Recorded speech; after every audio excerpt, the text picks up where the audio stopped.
사울의 다메섹 전도라는 제목으로 하나님의 말씀을 전하도록 하겠습니다. 예수님을 인격적으로 처음 만난 사람들에게는 한 가지 공통된 특징이 있습니다. 그것은 자신이 만난 그 예수님이 너무 좋고 또 구원받는 것이 너무 감격스러워서 다른 사람에게 그 기쁜 소식, 복음을 전하게 된다는 것입니다. 저도 고등학교 1학년 때 예수님을 인격적으로 만나고 난 다음에 얼마나 감격스럽고 기쁘고 교회 나오는 것이 행복한지 정말 주일이 기다려졌습니다. 그래서 가장 먼저 한 일이 바로 저의 여동생에게 복음을 전하고 교회로 데려오는 것이었습니다.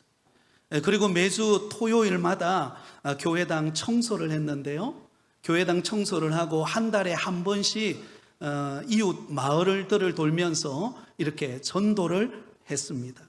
그 시간이 기다려지고 또 새로운 사람들을 만나서 내가 만난 예수 그리스도를 전하는 것이 얼마나 감격스러웠는지 모릅니다. 2주 전이었습니다. 저를 전도했던 친구가 전화가 와서 저와 함께 오랜 시간 동안 통화를 하게 되었습니다. 그 친구는 저를 전도해 놓고 고등학교를 졸업하고 난 다음부터 교회를 나가지를 않았습니다. 운수업을 하게 되었는데요, 먼 곳을 오고 다니면서 운수업을 하고 또 주일이 되면 등산 가는 것이 낙이었습니다. 오랜 세월 동안 그렇게 지냈습니다. 그래서 저와 통화할 때마다 그래도 너가 나를 전도해 놓고 너 교회 안 나가면 되겠느냐 그러면서 자주 교회 나올 것을 권면을 했는데요, 2주 전에 저에게 전화가 와서 통화를 하는데 그 친구의 마음이 변하기 시작한 거예요. 나도 이제부터 다시 교회를 나가야 되겠다고, 그런 마음을 하나님께서 내게 주시는 것 같다고. 그래서 얼마나 기쁘게 통화를 하고 감격스러워 했는지 모릅니다. 오늘 우리가 읽은 본문 말씀에도 보면 다메섹 도상에서 부활하신 예수님을 만났던 사울이 다메섹 여러 회당을 다니면서 그가 가장 먼저 한 일이 무엇인가? 복음을 전파하는 것이었습니다. 심지어 그는 죽음의 위기 가운데서도 결코 복음 전하는 것을 포기하지 않는 모습을 오늘 본문을 통하여 우리에게 보여줍니다. 여러분, 지난 주일 우리가 함께 살펴보았던 것처럼 사울은 본래 예수 믿는 사람들을 가장 싫어하고 예수 믿는 사람들을 잡아서 감옥에 가두는 일에 가장 앞장섰던 인물이었습니다. 여러분, 그가 다메섹에 오게 된 이유가 무엇입니까? 바로 예수님을 믿고 따르는 사람들을 남녀를 막론하고 그들을 결박하여 감옥에 가두기 위하여 다메섹으로 오고 있었습니다. 누가 보아도 그가 회심하고 변화되어서 예수님을 믿고 복음을 전할 것이라고는 아무도 생각하지 않았습니다. 그는 위협과 살기가 가득한 냉혈동물과 같은 사람이었습니다. 여러분, 냉혈동물의 특징이 무엇인지 아시죠? 한번 물면 놓지 않는다라는 것입니다. 여러분, 가끔씩 우리가 동물의 왕국을 보면은요, 소떼가 이렇게 시냇가를 지나갈 때에 아그가 슬며시 지나가는 그 소떼를 물어서 물속으로 물고 들어가는 장면을 보신 적이 있을 것입니다. 한번 물면 놓지 않는 특징이 냉혈동물에게 있습니다. 이와 같은 특징을 가진 사람이 바로 사울이었습니다. 그런데 그에게 무슨 일이 일어납니까? 다메섹 도상에서 호련히 하늘로부터 빛이 임하더니 그에게 이런 소리가 들립니다. 사울아, 사울아, 내가 어찌하여 나를 박해하느냐? 주여, 누구시니까? 그러자 예수님께서 이렇게 말씀하시죠. 나는 내가 박해하는 예수라. 너는 일어나 시내로 들어가라. 내가 행할 것을 내게 이를 자가 있느니라. 여러분, 부활하신 주님께서 강권적으로 그 냉혈동물과 같았던 사울을 강권하심으로 일방적인 은혜로 그를 변화시켜 주셨습니다. 그러자 그는 완악한 마음이 녹아내렸고 회심하고 변화되어서 예수님을 인격적으로 영접하는 은혜를 경험하게 됩니다. 그래서 오늘 본문에 보면 그가 가장 먼저 했던 일이 무엇입니까? 바로 그 다메섹 회당에 들어가서 예수님을 전파하는 것입니다. 예수님이 하나님의 아들이심을, 구원자이심을 증거하고 있는 사울의 모습을 보여줍니다. 여러분, 이 사건은 놀라운 사건이 아닐 수 없습니다. 지난 과거 예수 믿는 사람들을 박해하고 감옥에 가두던 그가 이제 도리어 예수님을 담대하게 전하는 사람으로 그의 인생이 180도 바뀌어지는 인생의 변화된 모습을 보이고 있었기 때문입니다. 사랑하는 성도 여러분, 사울이 회심하여 변화된 것처럼 저와 여러분도 예수님을 만나 회심하고 변화되어서 믿음 안에 살아가고 있는 줄 믿습니다. 과거에 우리는 예수님을 믿지 않았습니다. 예수 믿는 사람들을 이상하게 생각했습니다. 그런데 예수님을 만나고 나니까 달라진 것입니다. 예수님을 인격적으로 만난 우리가 믿음 생활하는 이 즐거움과 감격 안에 우리가 살아가고 있습니다. 그렇다면 사울이 회심하고 변화된 것처럼 저와 여러분이 회심하고 예수님을 믿어 변화된 것처럼 아직 예수 믿지 않는 우리 가족과 친척과 이웃과 동료들, 그들도 언젠가는 회심하고 변화될 날이 올 줄 믿습니다. 그러므로 우리는 포기하지 말아야 합니다. 기도하고 복음을 전하고 기도하고 사랑으로 섬기는 가운데 그 영혼이 예수 믿고 구원받아 사울이 변한 것처럼 저와 여러분이 변한 것처럼 주님 안에 새로운 인생을 살아가는 은혜와 열매가 가득하시기를 예수님의 이름으로 축원드립니다. 자, 그렇다면 여러분, 오늘 본문을 통해 사울이 다메섹에서 가장 먼저 행했던 전도 사역의 특징이 무엇인가를 살펴보고 함께 은혜를 나누고자 합니다. 사울이 다메섹에서 가장 먼저 그가 행하였던 전도의 몇 가지 특징이 있습니다. 첫 번째 특징은 사울은 지체하지 않고 나가서 복음을 전했다라는 것입니다. 자, 여러분 같이 성경을 볼까요? 19절 20절 말씀을 우리 같이 읽습니다. 19절 20절입니다. 음식을 먹음에 강건하여 지니라. 즉시로 각 회당에서 예수가 하나님의 아들이심을 전파하니. 아멘. 자, 여러분, 다메섹 도상에서 부활하신 예수님을 만난 사울은 아나니아의 도움을 받게 됩니다. 그 아나니아의 도움을 받아서 그의 눈에 비늘과 같이 덮었던 비늘이 벗겨지면서 그가 강건함을 얻게 되었습니다. 회복을 얻게 된 것입니다. 정상적으로 그의 몸이 회복되었습니다. 그러자 말자 사울이 가장 먼저 한 일이 무엇인가? 그 다메섹에 있는 제자들과 함께 며칠 동안 그곳에 머무는 기간 동안 그는 지체하지 않고 그 회당에 들어가서 복음을 전파했다라는 것입니다. 여기 20절에 보면 즉시로 각 회당에서 예수가 하나님의 아들이심을 전파하니 라고 기록이 되어 있죠. 즉시로 라고 하는 단어를 우리가 주목해야 합니다. 이 즉시로라고 하는 단어는 어떤 의미를 담고 있습니까?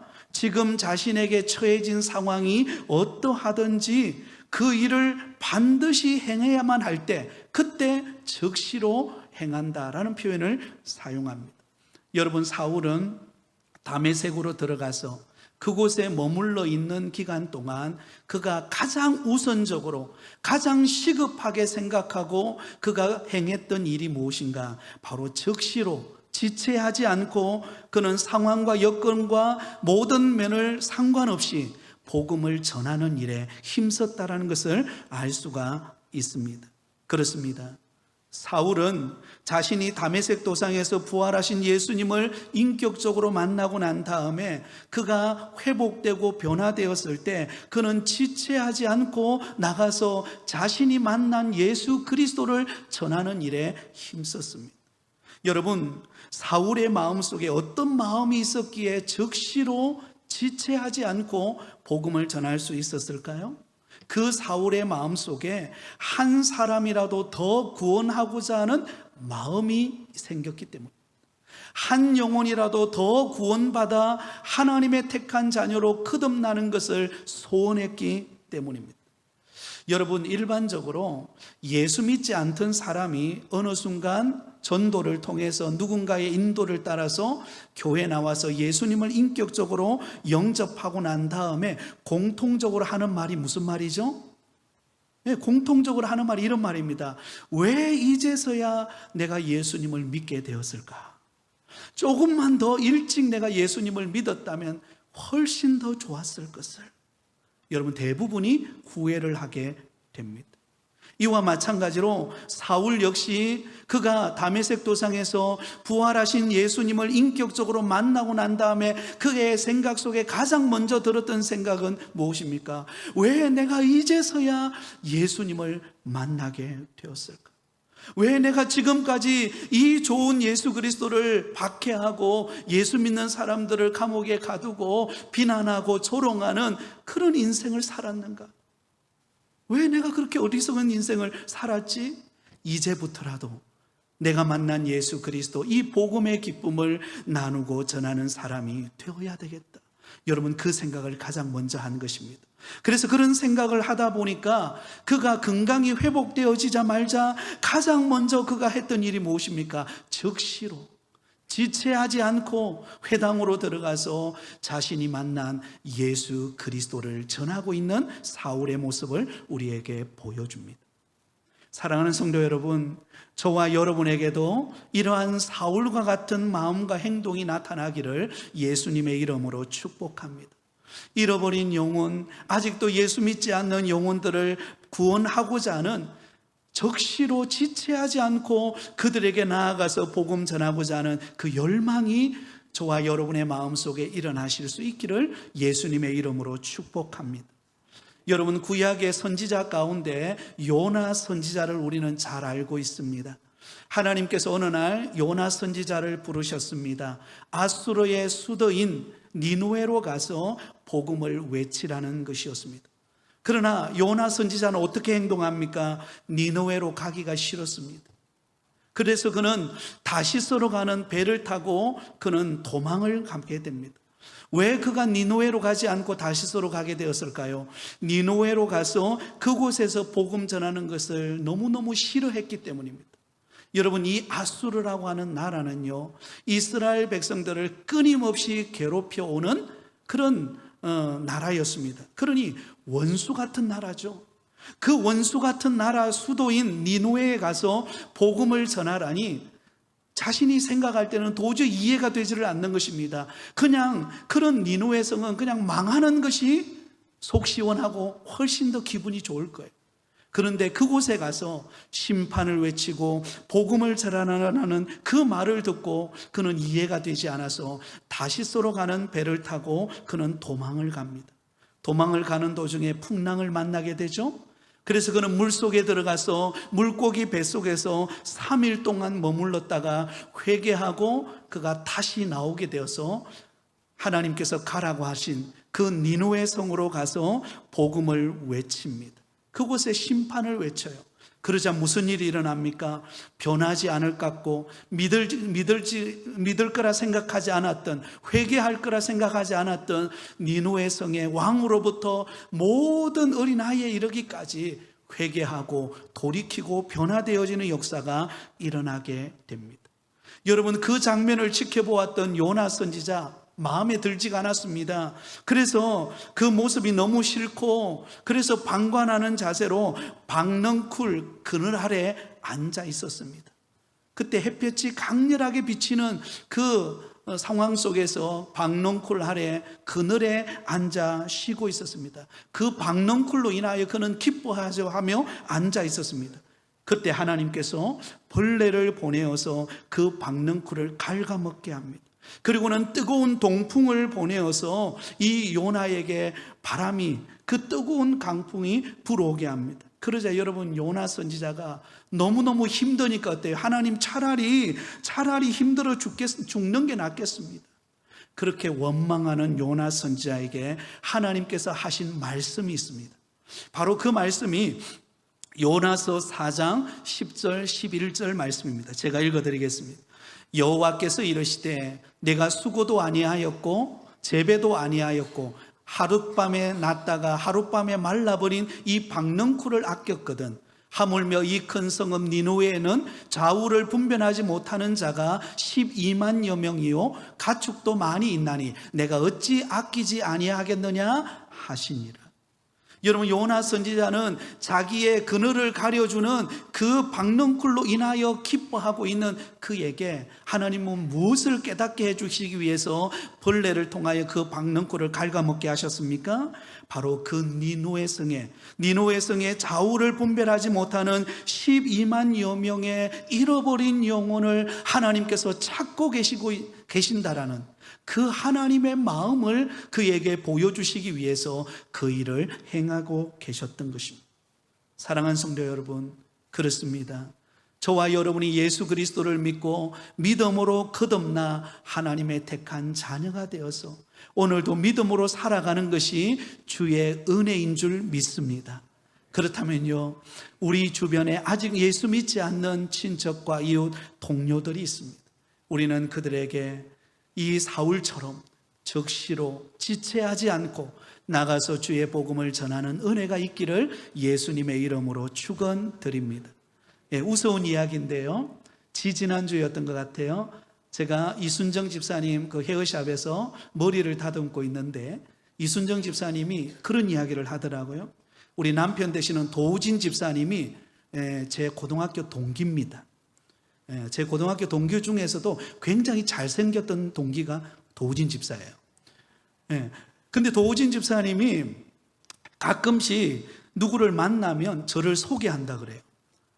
남진이라고 아냐고. 우리 교회 부곡교회 담임 목사 남진 목사인데 혹시 남진을 아냐고. 생뚱맞게 아무도 모르는 사람에게 그렇게 말한다는 거예요. 그래서 제가 그 이야기를 들으면서 의도는 그런 것 같아요. 우리 교회 담임 목사는 남진 목사인데 우리 교회 한번 오라는 그런 의도에서 아마 그렇게 말하지 않았겠나 라는 생각이 듭니다. 여러분도 그렇게 생각이 드시죠? 그래서 얼마나 제가 머리를 다듬으면서 기분이 좋았는지 모릅니다. 제 이름이 알려져서가 아니라 한 영혼이라도 정말로 어떤 관계를 통해서라도 그 사람이 복음을 듣고 예수님을 만날 수 있다면, 그 영혼이 구원받고 함께 은혜와 기쁨을 누릴 수 있다면 그것이 주님이 우리에게 주시는 마음인 줄 믿습니다.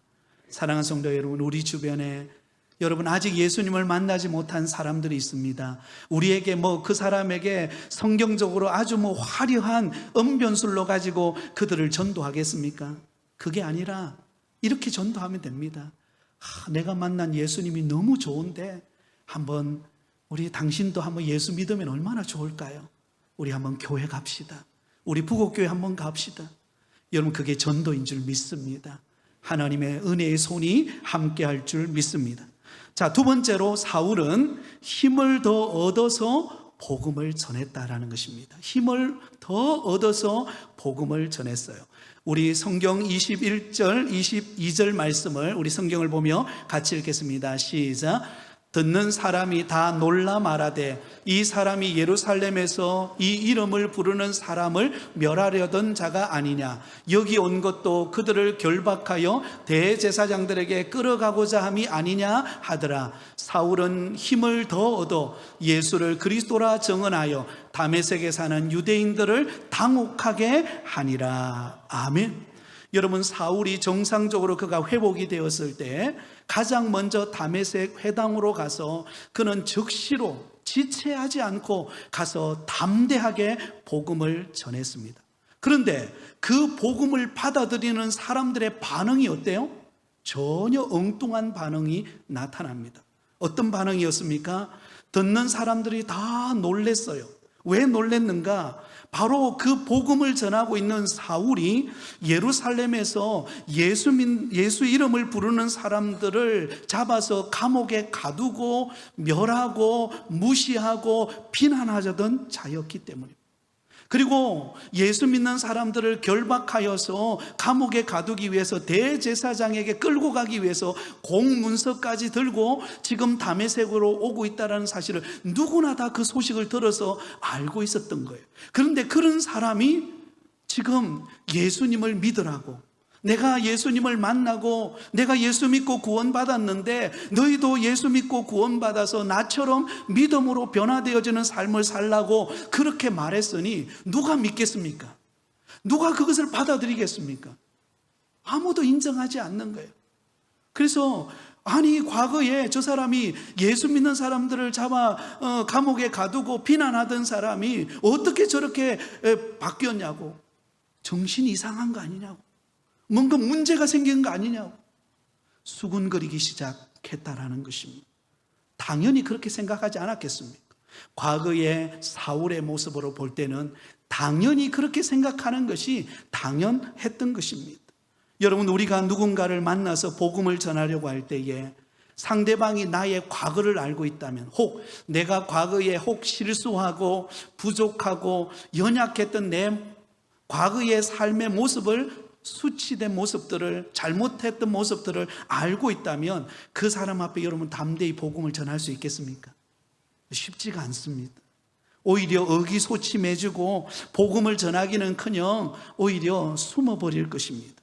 그런데 여러분, 사울은 그런 상황 속에서 어떻게 반응합니까?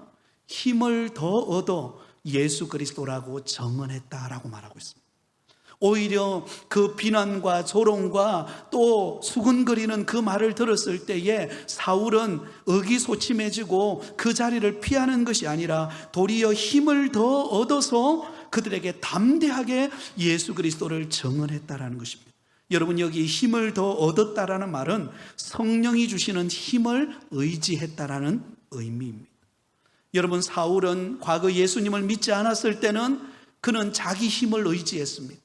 자기가 알고 있는 학문과 지식과 종교적인 열심을 의지했습니다. 그러나 예수 그리스도를 구주로 영접하고 복음으로 변화된 그는 이제부터는 자기 자신을 의지하거나 자기가 가진 학식을 의지하거나 자신의 뒷배경을 의지하지 않았어요. 그때부터는 성령을 의지하기 시작했습니다. 나를 부르시고 나를 예수 믿게 하시고 나를 통해 하나님의 일을 행하고 계시는 그 성령님을 의지하고 성령이 주시는 힘을 의지하여서 담대하게 복음을 전하고 있다는 것입니다. 사랑하는 성도 여러분, 때로는 우리가 복음을 전하려고 할 때에 때로는 의기소침해지고 때로는 주춤해질 때가 많습니다. 왜냐하면 늘 우리가 만나는 사람들이 우리 주변의 대상이기 때문이잖아요. 그렇죠? 그들에게 가서 뭐라고 내가 이야기를 할까? 나에 대해서 너무 잘 알고 있는 사람들에게 뭐라고 복음을 전할까? 때로는 좀 부담스럽기도 하고 쉽게 복음이 전해지지를 않습니다. 그러다 보면은요, 우리가 복음 전하는 것이 주춤해질 때가 너무나 많습니다. 또한 마귀는 우리가 복음을 전할 때 우리에게 의욕을 상실시키기 위해서 온갖 우리의 연약함과 허물들을 들추어냅니다. 우리 마음속에 이런 마음을 심습니다. 아이, 너같이 연약한 자가 무슨 복음을 전한다고? 너 자신이나 똑바로 해놓고 복음을 전해. 너가 행한 일을 너무 부끄러운 일인데 복음을 전한다고 누가 받아주겠느냐? 그러면서 여러분, 우리를 의기소침하게 만듭니다. 그러나 여러분, 우리는 기죽지 말아야 합니다. 오히려 성령을 의지하여서 담대하게 복음을 전하는 믿음의 성도들이 되실 수 있기를 바랍니다. 그럴 때마다요, 성령님 저를 도와주세요. 나는 부족합니다. 성령이 주시는 힘과 능력으로 담대하게 복음을 전할 수 있도록 은혜를 베풀어 달라고 기도하시기를 바랍니다. 로마서 8장 26절에 보면 이렇게 말씀합니다. 이와 같이 성령도 우리 연약함을 도우시나니 우리는 마땅히 기도할 바를 알지 못하나 오직 성령이 말할 수 없는 탄식으로 우리를 위하여 친히 간구하시느니라. 여러분, 성령님이 우리를 도우실 것입니다. 때로는 우리가 여러분, 이거는 전도하는 일뿐만 아니라 우리에게 주어진 그 어떤 일도 우리의 힘과 능력으로 해결하지 못하는 문제들이 얼마나 많은지 모릅니다. 그럴 때마다 성령님을 의지하고 도움을 구할 때 우리의 연약함을 아시는 성령께서 우리에게 힘을 실어주실 줄 믿습니다. 은혜를 베풀어 주셔서 여건과 환경을 열어주신다는 사실을 믿고 성령을 힘입어 담대하게 복음을 전하고 믿음으로 살아가는 저와 여러분이 되시기를 예수님의 이름으로 축원드립니다. 마지막 세 번째로는요, 사울은 생명의 위협을 받으면서도 복음을 전했습니다. 생명의 위협을 받는 중에도 복음을 전했어요. 자, 오늘 본문 23절에서 25절까지 말씀을 우리 성경을 보고 같이 읽습니다. 시작. 여러 날이 지나매 유대인들이 사울 죽이기를 공모하더니 그 계교가 사울에게 알려지니라. 그들이 그를 죽이려고 밤낮으로 성문까지 지키거늘 그의 제자들이 밤에 사울을 광주리에 담아 성벽에서 달아 내리니라. 아멘. 자, 여러분, 사울이 정상적인 몸이 회복되어지고 그래서 회당에 들어가서 그가 담대히 복음을 전했습니다. 수군거리고 비난하고 여러 가지 사울에 대해서 부정적인 시각을 가진 사람들이 있었음에도 불구하고 그 어떤 상황에도 굴하지 않고 그는 성령을 힘입어서 담대하게 복음을 전했습니다. 그랬더니 이 소식이 유대인들에게 전해지게 된 것입니다. 그리고는 그 소식들이 아주 이 사울이 변화된 것에 대해서 못마땅하게 생각하는 사람들이 모여서 무엇을 의논하기 시작했는가? 사울을 죽이자라고 음모를 꾸미게 됩니다. 저대로 그대로 내버려 두어서는 안 된다. 사울을 저대로 내버려 두었다가는 많은 사람들이 예수 믿고 변화되고 그 사람들이 우리 유대교를 떠나게 될 것이다. 그런 두려움을 느낀 이 유대인들이 사울을 죽이기 위해서 공모하고 음모를 꾸미게 됩니다. 그래서 그들이 그를 죽이려고 밤낮으로 성문까지 지키고 있었습니다. 나타나기만 해봐라. 가만두지 않을 것이다. 바로 그때 여러분, 이 위기 가운데 어떤 일이 벌어집니까? 그의 제자들이 그 소식을 알고 사울을 광주리에 담아서 성벽 아래 달아 내립니다. 그 위기를 모면하게 하십니다.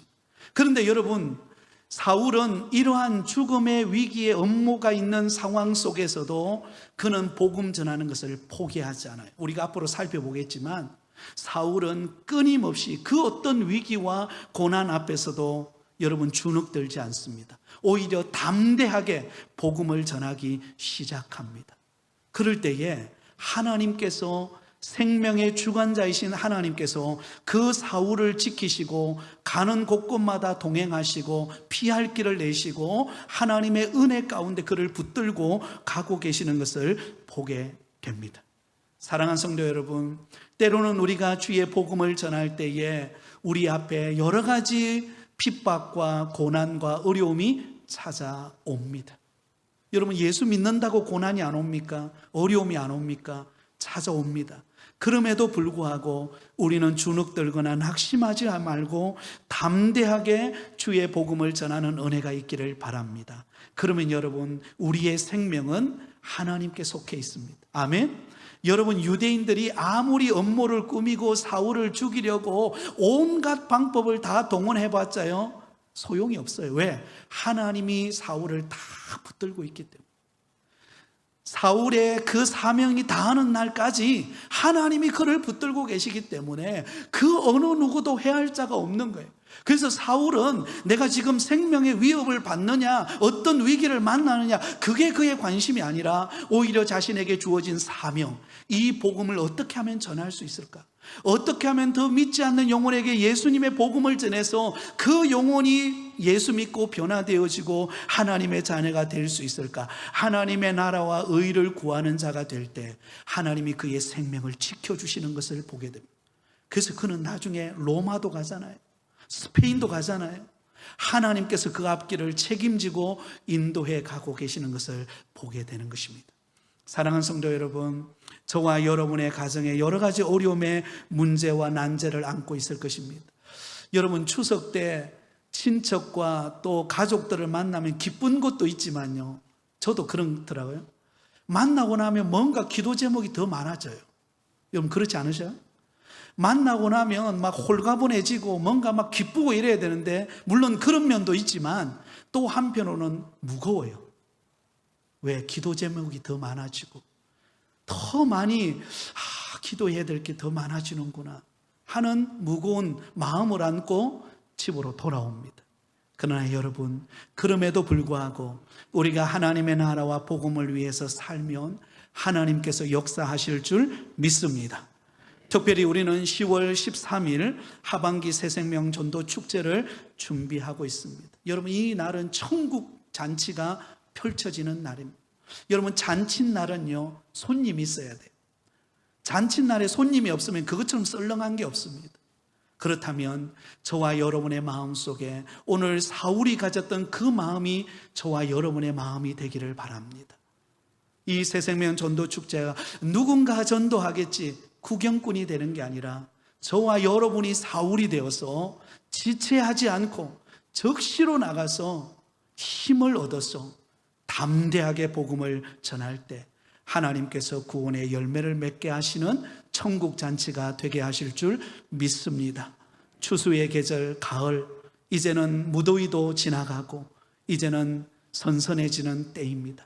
이때 우리가 기도하고 복음 전하여서 구원의 열매를 맺어 사울이 누렸던 그 구원의 기쁨과 감격이 저와 여러분의 것이 되고, 또한 이곳에 초청받아 예수 믿고 구원받는 영혼이 주님 안에서 기쁨을 누리는 은혜의 역사가 나타나기를 소망합니다. 이를 위하여 담대하게 복음을 전하는 저와 여러분이 되시기를 예수님의 이름으로 축원드립니다.